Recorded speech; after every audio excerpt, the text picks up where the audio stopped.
Prezados alunos de Biologia 2, estamos aqui nessa segunda aula virtual do Reino Plantae, onde a gente agora vai abordar um pouquinho sobre anatomia e morfologia vegetal, focando mais uma vez nas angiospermas. Quando a gente fala de anatomia e morfologia vegetal, a gente basicamente aqui, galera, está falando do estudo dos órgãos das angiospermas, né? E aí, quando a gente pensa em órgão, a gente tem que voltar lá na nossa Biologia 1, onde a gente vê os níveis de organização dos seres vivos, e sabemos que os órgãos são conjuntos de tecidos que realizam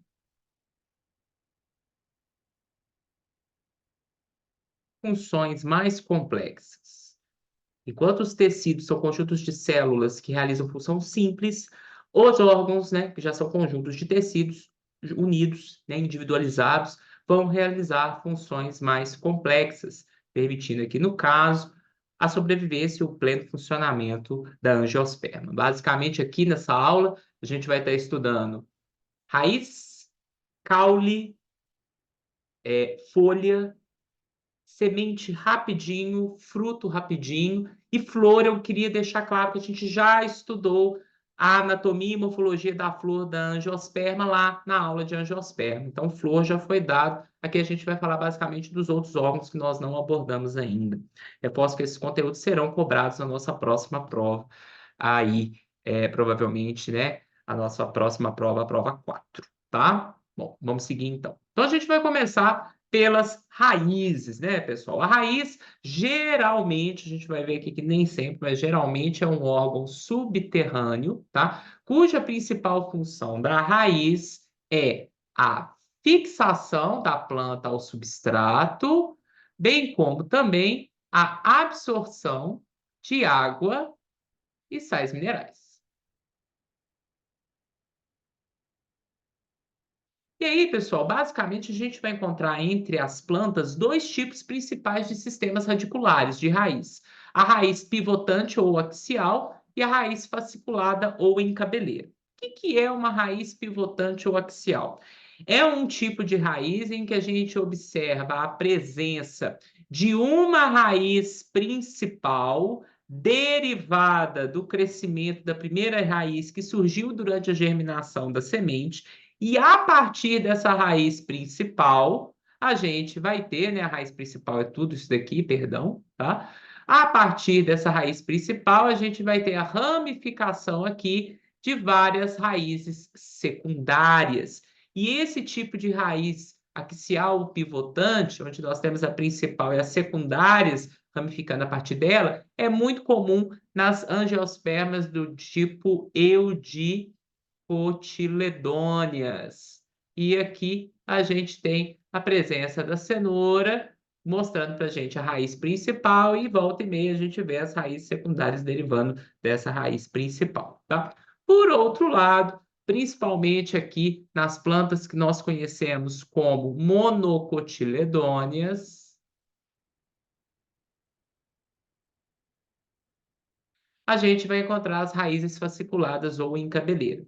Diferente da raiz pivotante, é que não existe nas plantas com raiz fasciculada, não existe raiz principal. Então, aqui da base do caule vão ramificar numerosas raízes muito finas, formando essa estrutura que a gente está vendo aqui, extremamente parecida com uma cabeleira de uma pessoa, em forma de feixe, né? E essas raízes aqui são chamadas de raízes adventícias, essas várias raízes finas que em conjunto formam esse sistema radicular fasciculado, tá? Geralmente, diferente da raiz pivotante, que é bem profunda, principalmente a raiz principal, aqui nas raízes adventícias a gente vai ter raízes pouco profundas,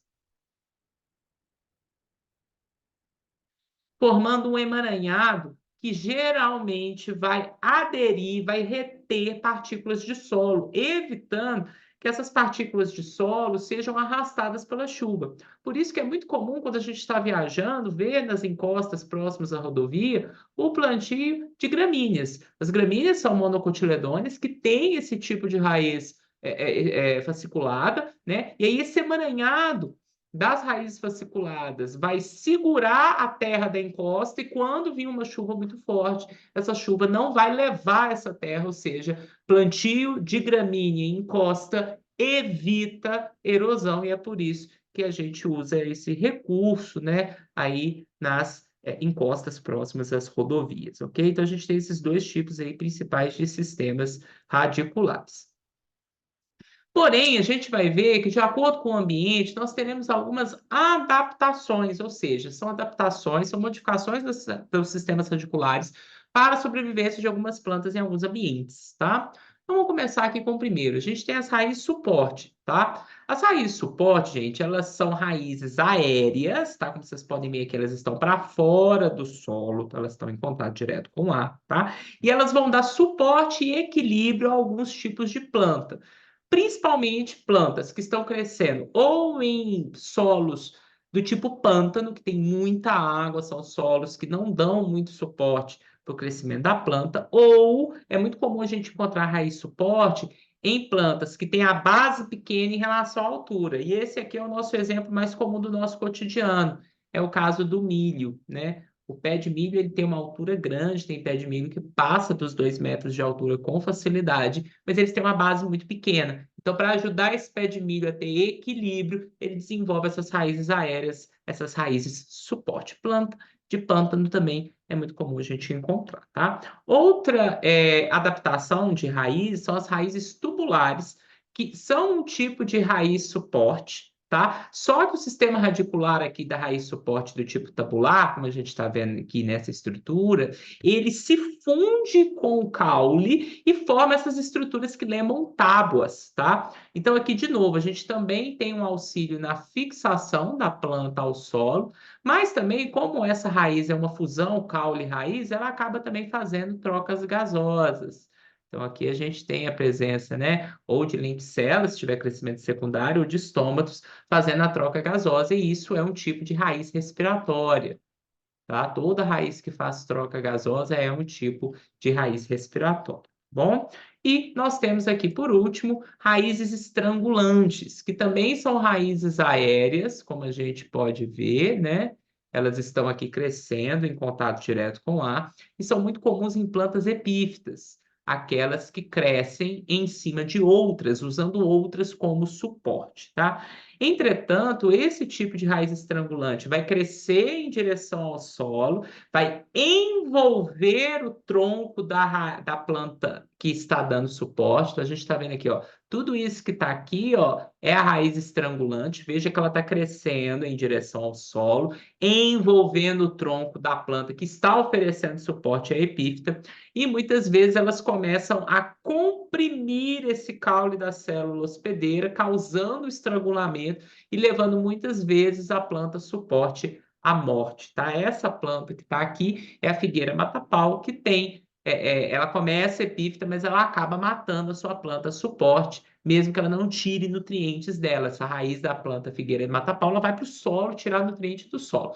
Mas por causa do estrangulamento, ela acaba matando a planta suporte, tá? Não chega a ser um parasitismo, mas leva à morte da planta suporte, tá? É uma epífita. Bom, mais uma adaptação que eu queria colocar são raízes respiratórias ou pneumatóforos, tá? Também, como a gente pode ver aqui na figura, são raízes aéreas, tá? Elas crescem em contato direto com o ar, tá? Principalmente em plantas que vivem em solos com pouco oxigênio, é o caso dos mangues, tá? E aí, essas raízes crescem de dentro do solo para fora, em direção ao céu, né? E na ponta aqui dessas raízes, onde eu estou circulando, né? A gente encontra pequenos orifícios conhecidos como pneumatódios, que vão fazer troca gasosa, ou seja, vão arear, né? Buscar ar para essas raízes, ok? Muito comum aqui nessa imagem em regiões de mangues, ok? Agora sim, quando a gente tem plantas parasitas que vão buscar na hospedeira o floema ou plantas hemiparasitas, que vão buscar na hospedeira o xilema, nós temos um tipo de raiz especial dessas plantas parasitas. Então, plantas parasitas, né, elas desenvolvem essas raízes que a gente chama de raízes sugadoras ou austório. Como vocês podem ver aqui na figura, a raiz sugadora ou austório, olha para cá, ela penetra no caule da planta hospedeira e se for uma planta parasita, esse austório, essa raiz sugadora, vai buscar o floema da planta suporte, né? É o caso do cipó chumbo, esse que eu coloquei aqui, ele é uma planta parasita. E por ser parasita, o austório dele vai no floema da planta suporte hospedeira. Por outro lado, a gente tem plantas que são hemiparasitas. E aí, nesse caso, como é o caso da erva passarinho, a planta hemiparasita, o que vai acabar acontecendo, galera? Ela vai emitir o seu austório, mas o austório vai infectar, vai invadir o xilema da planta suporte. E aí, nesse caso, ela vai absorver água e sais minerais. Como vocês podem ver, ela tem folhas, a planta parasita erva passarinho, e ela vai acabar fazendo seus próprios fotoassimilados. Mas independente de se é parasita ou hemiparasita, a gente vê a presença dessa raiz, dessa adaptação da raiz delas, o austório raiz sugador. Penetra no caule da hospedeira, chegando nos vasos condutores de seiva. E para terminar essa discussão de sistemas radiculares, a gente tem a última adaptação muito comum no nosso cotidiano, são as raízes tuberosas, que são raízes subterrâneas, né? Elas vão crescer dentro do substrato, mas elas, além de atuarem como órgãos de fixação e de absorção de águas e sais minerais, as raízes tuberosas também atuam como órgão de armazenamento. Nesse caso, armazenamento principalmente de amido. Então, é muito comum a gente encontrar no córtex e principalmente na medula dessas raízes tuberosas a presença do nosso parênquima amilífero, aquele que guarda amido, como a gente viu na aula de histologia vegetal. São exemplos de raízes tuberosas aqui do nosso slide, né? A cenoura, o nabo, a batata doce, também a beterraba, que não está mostrada aqui, o rabanete também não, a mandioca e o inhame. Veja que a raiz tuberosa, ela não tem gemas, ela não tem brotinhos e ela não tem olhinhos, né? Que são essas gemas que podem brotar. Então, a raiz tuberosa não brota, ela só brota o caule, né? A partir do caule ali pode ter algum brotamento, mas na raiz em si, a gente não tem broto, a gente não tem gema, a gente não tem olhinho, porque daqui a pouco virão os tubérculos, e os tubérculos são caules, diferente de raiz tuberosa, ok? Bom, dando prosseguimento aqui, agora a gente vai falar dos sistemas caulinares, né? A gente vai falar de caule. Qual que é a função do caule de uma angiosperma, pessoal? Basicamente são duas funções, né? É dar suporte principalmente para as folhas, né? Então as folhas se fixam no caule, é o caule que dá suporte para esse outro órgão fundamental, e além das folhas, também são suportadas e fixadas no caule as flores e também os frutos. Então, o caule ele suporta toda a parte aérea de uma angiosperma, ele dá suporte e ponto de fixação para folhas, flores e frutos.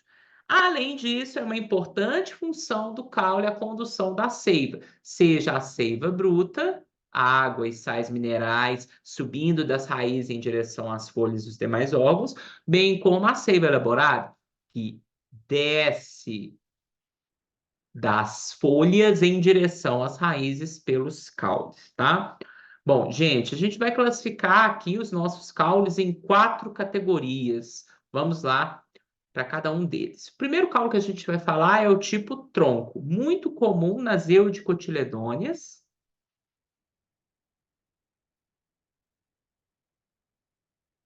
principalmente aquelas lenhosas que têm crescimento o quê? Secundário, que vai ter no caule câmbio da casca, fazendo parte ali da periderme, e câmbio vascular, produzindo xilema e floema secundário, tá? Quais são as características do tronco, né? Ele é aéreo, é um caule que cresce para fora da terra, então ele tem contato direto com o ar, ele é ereto, geralmente, né, perpendicular à superfície do solo, ele é robusto, porque ele tem crescimento secundário, muitas vezes com ramificações, gerando essa propagação de uma copa, tá? Por outro lado, comum tanto nas mono quanto em eudicotiledôneas, a gente tem o caule do tipo haste, que tem algumas semelhanças com o tronco, a saber, ele também é aéreo, cresce para fora do solo em contato direto com o ar, ele também tem ramificações, porém, diferente do tronco que é robusto e tem crescimento primário, o caule do tipo haste, ele é fino, delicado e sem crescimento secundário. Isso quer dizer que ele só tem crescimento primário, tá? Muito comum em vários tipos de monocotiledôneas e eudicotiledôneas, tá? Os outros dois últimos tipos de caule eu já vou adiantar para vocês, eles são restritos às monocotiledôneas, tá? Então, o caule do tipo como, ele só ocorre em monocotiledôneas, tá? E o caule do tipo, como ele também é aéreo, ele cresce perpendicular ao solo e para fora do solo em contato direto com o ar, ele é cilíndrico, com nós e entre nós bem definidos, gerando um espaço que a gente chama de gomo. Então, o gomo é um nó, um entrenó e outro nó, tá? Para quem não sabe, gente, isso é o nó e esse espaço aqui é o entre nó, tá? E o como vai ter, como você está vendo aqui bem na minha figura, folhas em toda a sua extensão. Então, a gente vai ter folhas se inserindo no como em várias posições ao longo de toda a sua extensão. É muito comum a gente ver o caule do tipo como em bambu, que é essa planta que está mostrada aqui, e também na cana-de-açúcar. A gente fala muito de cana-de-açúcar nas aulas de biologia, principalmente quando a gente está falando de fermentação alcoólica, produção de etanol biocombustível. Importante aqui em Bambuí, onde nós temos o IFMG Campus Bambuí, tá? Bom, também é um caule comum nas monocotiledôneas, algumas monocotiledôneas, o caule do tipo estipe. Então, também é um caule exclusivo das monocotiledôneas, ok? Também é um caule aéreo, né? Então ele vai ter nós e entre nós bem evidentes, tá? Porém, diferente do como, a estipe é mais espessa, ela pode inclusive até ter um pouco de crescimento secundário em algumas espécies. E a grande diferença vem agora. As folhas no caule do tipo estipe são restritas ao ápice. Então, diferente do como que vai ter folhas inseridas ao longo de toda a sua extensão, a estipe só tem folhas no ápice. É o caule típico, como está aqui bem nessa imagem das palmeiras. Tranquilo, gente? Bom, assim como nós vimos algumas adaptações de tipos de raízes, agora a gente também vai ver algumas adaptações de tipos de caule para algumas plantas que ocupam ambientes específicos. Vamos lá. Primeira adaptação, primeiro conjunto de adaptações que a gente vai falar são de caules aéreos, ou seja, caules que crescem para fora da terra. O primeiro que já apareceu aqui no slide é o cladódio, tá? O cladódio, gente, é um caule aéreo, só que ele foi modificado porque ele agora é extremamente verde, são plantas que não têm folhas verdadeiras, e aí o caule cladódio, ele assume duas funções importantes, além das padrões do caule, que é sustentação de órgãos aéreos e também condução de seiva, né? Aqui no cladódio, ele também é um órgão fotossintetizante, então a gente está vendo que ele faz a fotossíntese desse tipo de planta e ele também faz reserva de água e sais minerais. Então, ele tem grande quantidade por fazer fotossíntese de parênquima clorofiliano e por armazenar água, também no cladódio a gente tem grandes quantidades de parênquima aquífero. É um tipo de Caule, muito comum em plantas adaptadas a clima de deserto ou clima semiárido, né? Muito comum na caatinga brasileira, e é o caule típico dos cactos, tá bom? Bom, próxima adaptação que eu queria falar com vocês é o estolão. Apesar dele ser um caule aéreo, ele é um caule que cresce rente, paralelo ao substrato, ao solo. Só que o caule rastejante do tipo estolão, né, ele vai ter vários pontos de enraizamento ao longo da sua extensão, que é o que a gente está vendo aqui, ó. Aqui a gente tem um ponto de enraizamento, aí o estolão cresce, outro ponto de enraizamento, aí o estolão cresce, aí aqui vai ter outro ponto de enraizamento. Então, o estolão é caule aéreo, cresce rente ao substrato, tem vários pontos de enraizamento ao longo da sua extensão e que, inclusive, quando a gente corta esses estolões, ele permite com que a gente crie mudas, né? Então, permite a propagação vegetativa de planta, tá? Diferente do estolão, o caule rastejante do tipo sarmento, ele é um caule que também se desenvolve rente ao substrato, ele não tem capacidade de sustentar suas folhas, ele vai fixar ao substrato, só que apenas por um ponto de enraizamento.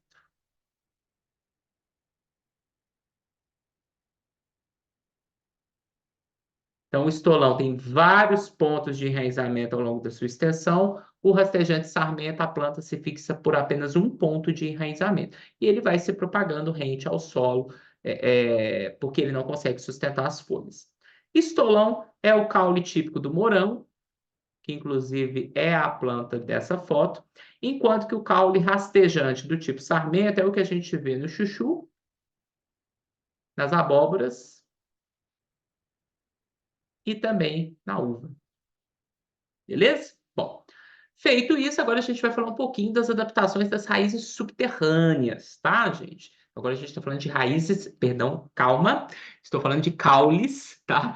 Porque toda vez que fala subterrânea, a primeira coisa que vem na nossa cabeça é raiz. E foi até bom esse meu ato falho para reforçar que sim, nós temos alguns tipos de caule que crescem dentro da terra e não são raízes, tá? Porque eles não absorvem nutrientes. Eles não absorvem água e sais minerais. São caules.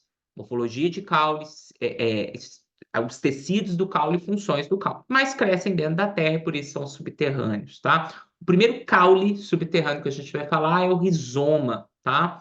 Ele é subterrâneo, ele cresce dentro da terra e ele cresce de forma paralela ao substrato, à superfície da terra. Então, enquanto estolão e caule sarmento, né, crescem paralelo à terra, em cima da terra, o rizoma cresce paralelo à superfície da terra, do solo, mas debaixo da terra. E a partir do rizoma, como a gente está vendo bem claro aqui nessa foto, é que partem as folhas, tá? E também do rizoma, como a gente está vendo aqui no desenho e na foto, também partem as raízes. Então, tá vendo? Do rizoma vem raiz, do rizoma vem folha, por isso que ele é caule, tá? É o caule comum da bananeira, tá? E também da espada de São Jorge, tá? E agora vem um que também causa muito confusão, o tubérculo. O tubérculo é um caule subterrâneo, ele cresce debaixo da terra, mas além das funções de caule, ele também é um órgão de reserva, principalmente de amido. Então, nos tubérculos, a gente tem a presença de grandes quantidades de parênquima melífero. Mas no tubérculo, diferente da raiz tuberosa, a gente tem a presença dos olhinhos, dos botões vegetativos, ok? Que são geminhas, são localizações de meristema apical, né? Ou gemas, a partir do qual a gente tem um brotamento de novas ramificações do caule, tá? Então, tubérculo tem gemas, é caule de reserva, raiz tuberosa não tem gemas, é raiz de reserva. Batata inglesa é um dos exemplos mais próximos do nosso cotidiano, tá? E para terminar as adaptações de caule, a gente tem o bulbo, tá, gente? O bulbo, ele é uma estrutura que representa a fusão de dois órgãos vegetais. Ele é a fusão de caule mais folhas que se desenvolvem de forma subterrânea. Então, o bulbo, gente, ele é a fusão, é a redução do caule e sua fusão com folhas que se desenvolvem dentro da terra e que muitas vezes tem essa função também de acumular nutrientes, ser uma reserva de nutrientes para essa planta. O bulbo é a parte que a gente come tanto da cebola quanto também do alho, tá? Então, cebola e alho, a parte que a gente come é o bulbo, tá? Vejam que a partir aqui da base do bulbo, que é o prato, a gente tem a produção das raízes. Aqui a gente tem o bulbo, que é a fusão do caule com alguns tipos de folha, folhas essas que a gente chama de catáfilos, que são folhas de reserva. E a partir do bulbo, a gente também tem, no caso do alho e da cebola, a produção de outros tipos de folha verdes, que são as folhas fotossintetizantes, ok? Bom, falamos de raiz, falamos de caule, agora a gente vai falar de folha, tá, gente?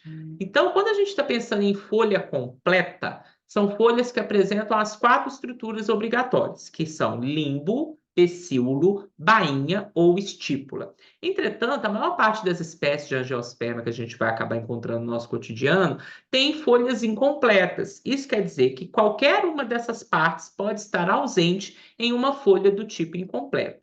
Raramente o limbo é ausente, porque o limbo é a principal parte da folha, mas acontece, tá? Então, gente, vamos começar a falar de cada uma das folhas, tá?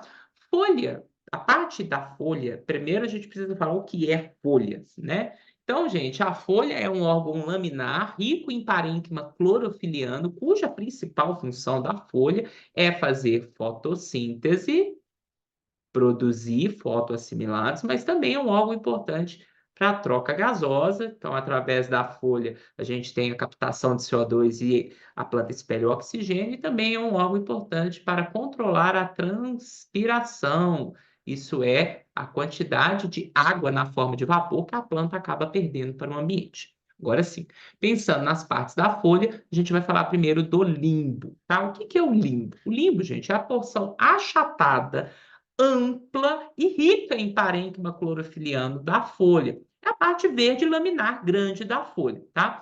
O limbo de uma folha pode ser do tipo simples, como esse, em que o limbo é único e inteiriço, ou o limbo da folha pode ser um limbo do tipo composto, em que ele vai ser dividido em várias partes. Parecem pequenas folhinhas que são conhecidas como folíolos. Rafael, mas por que o folíolo não é uma folha? Porque o folíolo não se insere no caule. Então, uma folha tem um ponto de inserção no caule, que é o que a gente vai chamar de pecíolo ou bainha. Agora, se a partir de um único ponto de inserção, de um único pecíolo ou de uma única bainha, esse limbo é fragmentado em várias partes, aí a gente está falando de uma folha do tipo composta. E cada parte do limbo é um folíolo. Agora, se eu observo que uma única lâmina se insere no caule por um único pecíolo, uma única bainha, aí eu estou tranquilo, eu estou falando de um limbo simples. Ok, gente? O que é o pecíolo, então, gente? O pecíolo, ele é uma estrutura fina que vai ter os vasos condutores de seiva e que conecta o limbo foliar ao caule. Conecta o limbo foliar ao caule, podendo ser esse limbo simples e inteiro ou composto dividido em folíolos, tá? E é o pecíolo muito comum nas folhas de eudicotiledôneas. Por outro lado, a gente tem alguns tipos de folha que vão se inserir no caule através da bainha, que a gente vai ver no próximo slide. Mas já adiantando, a bainha é uma estrutura invaginante que vai representar como se fosse a continuação do limbo, mas que vai envolver o caule e, ao mesmo tempo, fixar o folíolo no caule. E é muito comum nas folhas de monocotiledôneas, tá? Então, enquanto folha de eudicotiledônea se insere no caule por pecíolo, a folha de monocotiledônea vai se inserir no caule por bainha. E as estípulas são estruturas, como está mostrado aqui e também aqui, são estruturas em forma de escama localizadas no caule, no ponto de inserção da bainha, nas mono, ou no ponto de inserção do pecíolo das eudicotiledôneas, geralmente protegendo essa área de fixação da folha em relação ao caule, tá? Os tipos básicos de folha que a gente vai ver são diferenciados ou pela forma de inserção do caule ou pelo padrão de nervuras presentes no limbo. Então, vamos lá, gente. Quando a gente pensa nos tipos de folha de acordo com a forma de inserção no caule, você já está acordado, você está prestando atenção na minha aula e sabe. Ou ela se insere no caule por pecíolo, ou ela se insere no caule por bainha. E aí, nós temos folhas pecioladas e folhas invaginantes. A folha A da minha figura é a peciolada. Veja que ela se insere no caule por pecíolo. Estrutura que contém, né, bem fina, delicada, cilíndrica, contém o sistema vascular e se insere no caule. Eudicotiledôneos. Agora, nas monocotiledôneas, a gente geralmente vai ter folhas do tipo invaginante. Então, na hora dela inserir no caule, olha para cá, gente, ela se insere por bainha, viu? Estrutura invaginante, que é como se fosse uma continuação do limbo e que abraça o caule e fixa a folha nele, ok? Bom, quando a gente pensa agora na classificação das folhas de acordo com o padrão de nervura, a gente vai ter dois tipos de padrão: peninérvias e paralelinérvias. Então, as peninérvias, são no caso dessas aqui, também são muito comuns nas eudicotiledôneas, tá? E aí, o que que a gente tem no padrão de nervura peninérvia? A gente tem uma nervura central principal, que é essa que eu estou fazendo em vermelho aqui. Então, essa é a nervura central. E a partir dela, a gente tem as nervuras ramificadas ou ramificações, que são essas que eu estou apontando. Inclusive, recebeu esse nome porque esse padrão de nervura parece um pouco a disposição, a formatação de uma pena de ave, né? Por isso que ela chama peninérvia, comum nas eudicotiledôneas. Quando a gente pensa no outro tipo de folha, de acordo com o padrão de nervura, a gente está pensando na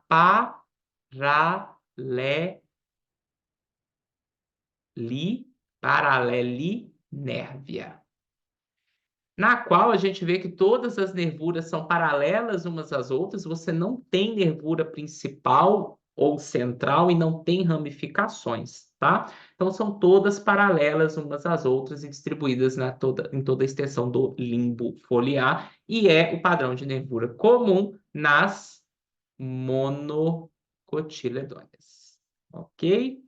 Bom, galera, já falamos de tipos, partes da folha, agora também a gente vai falar um pouquinho sobre adaptações de folha, tá? A gente tem as gavinhas, que são folhas modificadas muito presentes em plantas trepadeiras, que são essas folhas modificadas que ajudam na fixação de estruturas de suporte, tá? A gente tem algumas folhas conhecidas como brácteas, e o que é a bráctea dessa folha? É isso aqui. A bráctea, gente, ela é muito comum na base de flores pouco vistosas. Então, se você te observar a flor da primavera, é isso daqui, uma flor pequena, pouco chamativa. Então, as brácteas são folhas se desenvolvem na base da flor pouco chamativa. Então, a flor pouco chamativa está aqui, a bráctea se desenvolve na base. E geralmente as brácteas são vistosas, coloridas, e o objetivo aqui é um só: atrair animais polinizadores para estarem visitando essas flores pouco atrativas. É comum aqui na primavera, né?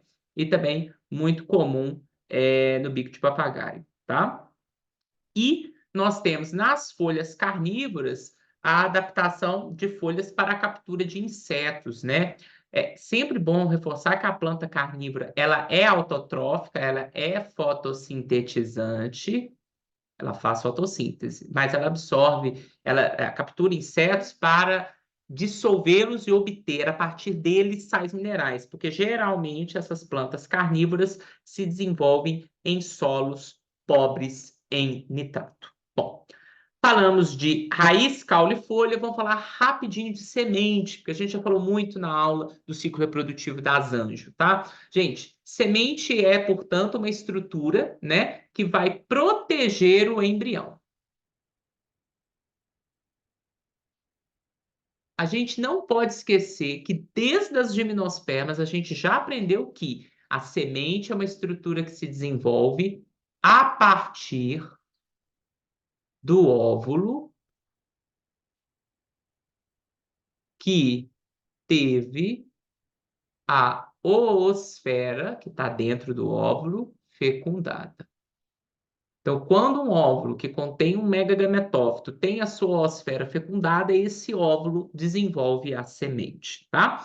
Quais são as principais partes da semente? A gente nunca pode esquecer. A estrutura do óvulo que envolvia o megagametófito, ela vai dar origem ao tegumento da semente, a casca da semente, que tem função de proteção. Enquanto que o interior da semente a gente vai chamar de amêndoa. É o interior da semente, que está dentro do tegumento.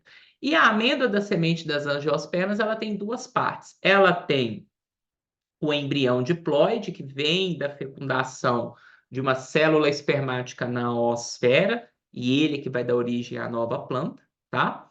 E a gente tem o endosperma triploide, produto da dupla fecundação das angiospermas. Endosperma que tem tecido nutritivo, que vai ter toda a reserva de nutrientes necessária para esse embrião germinar, tá? E por fim, para a gente completar os órgãos das angiospermas, já que a gente falou muito de flor na aula presencial de angiosperma e ciclo de angiosperma, agora a gente vai falar do fruto, tá? O que que é um fruto, gente? O fruto é um órgão derivado do ovário, que é uma parte da flor, que após a conclusão do processo com a dupla fecundação, vai sofrer desenvolvimento e hipertrofia, que é um supercrescimento. Então, o desenvolvimento do ovário da flor após a fecundação gera um órgão que vai envolver a semente, que é o fruto, tá?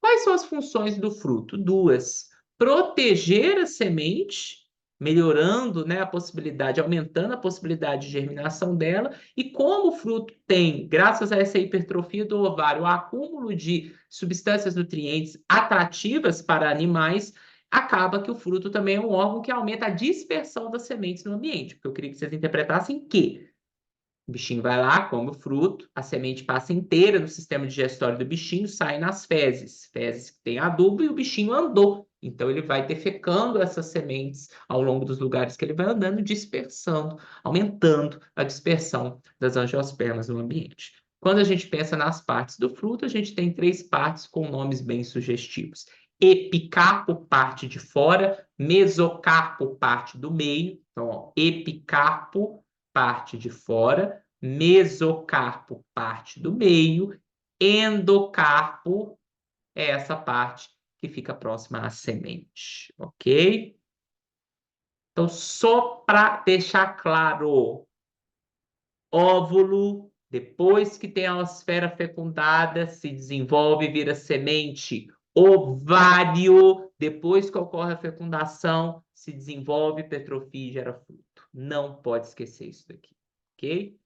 Bem rapidinho, gente, eu simplesmente vou citar isso aqui, eu não cobro, tá? A gente tem vários tipos de fruto, tá? Então a gente tem os frutos carnosos, que são aqueles que têm o pericarpo, a parte do meio, suculenta, coriácea ou fibrosa, tá? Os carnosos do tipo baga, em geral, têm muitas sementes que facilmente se separam do fruto. É o caso de uva, tomate, laranja, mamão, melancia, pimentão, abóbora e goiaba. Os frutos carnosos do tipo drupa são aqueles que têm geralmente uma única semente e o tegumento dessa semente acaba se fusionando com o endocarpo. Então, na hora que você vai tirar a semente, sai uma película em volta da semente, que é a camada mais interna do fruto, o endocarpo. E isso a gente dá o nome de caroço. Então, fruta com caroço que tem o pericarpo coriáceo ou fibroso, geralmente é um carnoso do tipo drupa. É o que a gente encontra no abacate, na azeitona, na ameixa e também no pêssego, tá? Por outro lado, a gente tem os frutos secos, que vão acabar desenvolvendo um pericarpo mais seco, principalmente quando eles estão maduros, tá? Então aqui a gente está falando de pericarpa seco, quando o fruto está maduro, tá? Eles podem ser deiscentes, são os frutos secos que se abrem naturalmente quando estão maduros e liberam as sementes para serem dispersas. Dentro dos frutos secos deiscentes, a gente tem o legume ou vagem, que é aquele fruto, olha para cá, que se abre através de duas linhas longitudinais, abrindo-se completamente, e é o fruto que ocorre nas plantas conhecidas como leguminosa. Aqui a gente tem o feijão, exemplificando, mas a ervilha também é outro exemplo. E nós temos os frutos secos deiscentes do tipo lomento. É aqueles que, quando vão se abrindo em segmentos durante a maturação, liberando as sementes. É o que a gente vê nessa planta aqui, que é o beiço de boi, tá? Bom, a gente tem também os frutos secos, que tem pericarpo seco quando maduros, e eu repito, quando maduros, do tipo indeiscente, que não se abrem enquanto maduros. E aí a gente tem 3 tipos nessa categoria. Os de cariópse ou grão são aqueles que têm uma única semente ligado à parede do fruto por toda a sua extensão. Isso quer dizer que o fruto e a semente são indissociáveis, você não consegue separar um do outro. É o caso do grão de trigo. Cada grão de trigo é um fruto, então galinho é uma infrutescência. É o caso do grão de arroz. Cada grão de arroz é um fruto com semente dentro. O galinho lá é uma infrutescência e o milho. Cada grão de milho é um fruto com semente junto. E a espiga é uma infrutescência, é um conjunto de frutos, tá? Também temos nessa categoria os aquênios, que são aqueles que têm uma semente ligada à parede do fruto por um único ponto. É o caso do fruto de girassol. Então, o que você chama de semente de girassol é o fruto do girassol. A semente é isso que está aqui dentro. Então, a gente tem a casquinha ali do grão de girassol representando o pericarpo com o endocarpo seco, por isso que é um fruto seco, mas dentro aquele miolinho ali é a semente. Então, esse é um fruto do tipo aquênio. E a gente tem os frutos do tipo sâmara, que são aqueles que têm a parede do ovário formando uma extensão alada, que tem a sua dispersão pelo vento, comuns na tipuana e na cabreúva. E nós temos também uma categoria conhecida como pseudofrutos, frutos falsos. Por que fruto falso? Porque a parte suculenta desse tipo de fruto, a parte adocicada desse tipo de fruto, não se desenvolve do ovário e sim de outras partes da flor. Então, dentro do pseudofruto, você tem o fruto verdadeiro, que vem do ovário da flor hipertrofiado. Mas no caso dos pseudofrutos, outra parte da flor se superdesenvolve, acumula nutrientes, fica suculenta e envolve o fruto verdadeiro. Pode ser, às vezes, um pseudofruto que tem parte comestível advinda do hiperdesenvolvimento do receptáculo floral, que é essa parte da flor, é o caso da maçã. Temos um carro passando aqui na minha rua, com funk. E nós também temos outros pseudofrutos, onde a parte comestível e suculenta do fruto vem do hiperdesenvolvimento do pedúnculo floral, que vai lá e envolve o fruto verdadeiro. É o caso do caju, tá? Então, gente, a parte comestível da maçã não é fruto, é pseudofruto. Vem do hiperdesenvolvimento do receptáculo floral. Assim como a parte hiperdesenvolvida do caju é o pedúnculo mesmo, porque o fruto do caju, gente, é a castanha do caju, é um fruto do tipo aquênio, né? A semente está ali dentro, tá bom? E nós também temos um outro tipo de fruto falso, que são os frutos patenocárpicos, tá? Os frutos patenocárpicos, eles são derivados de hipertrofia do ovário, mas eles não têm sementes dentro. Então, são plantas que passaram por várias gerações de melhoramento genético e que hoje hiperdesenvolvem os seus ovários em frutos, só que não contém semente dentro. É o caso da laranja Bahia, e é o caso das bananas comerciais. Isso aqui é uma banana primitiva, veja que ela tinha sementes, né? O que a gente tem hoje nas bananas que a gente come são frutos do tipo patenocárpico, não tem fecundação no processo de desenvolvimento desses frutos. Eles são derivados de ovário, mas eles não têm sementes. Ah, Rafael, mas é aquelas pintinhas que tem no meio da banana. São óvulos abortados, ou seja, são óvulos que não tiveram fecundação, que, portanto, não se desenvolvem, né? Se o óvulo tivesse tido fecundação da oosfera, ele desenvolveria uma semente, igual é o caso das bananas primitivas, tá? E só para terminar essa aula e a gente concluir esse conteúdo com chave de ouro, a gente tem várias formas de dispersão de fruto. Como eu disse para vocês, uma das funções dos frutos é proteger a semente, mas também aumentar a dispersão dessa semente no ambiente. E nisso a gente vê o mutualismo das angiospermas com os animais. Então, muitos animais se alimentam de frutos e contribuem para a dispersão das sementes. É o caso da anemocoria, que é a dispersão, perdão, a zoocoria, tá? Que é a dispersão de frutos e sementes através da ação de animais, pelas fezes dos animais, tá? E também nós temos alguns frutos que têm dispersão por zoocoria quando eles grudam nos animais, né? Então, são frutos secos que acabam sendo grudados nos animais e que acabam levando também a dispersão no ambiente. Então, tanto fruto carnoso, que serve de alimento, que vai levar a dispersão da semente pelas fezes, como o fruto seco, que pega carona em animal, todos vão ter essa dispersão dependente de animal, zoocoria. A anemocoria é a dispersão pelo vento, tá? Então, principalmente para esses frutos secos que têm aquelas expansões aladas ou pequenos pelinhos que vão ser dispersos pelo vento, a gente tem a presença da anemocoria.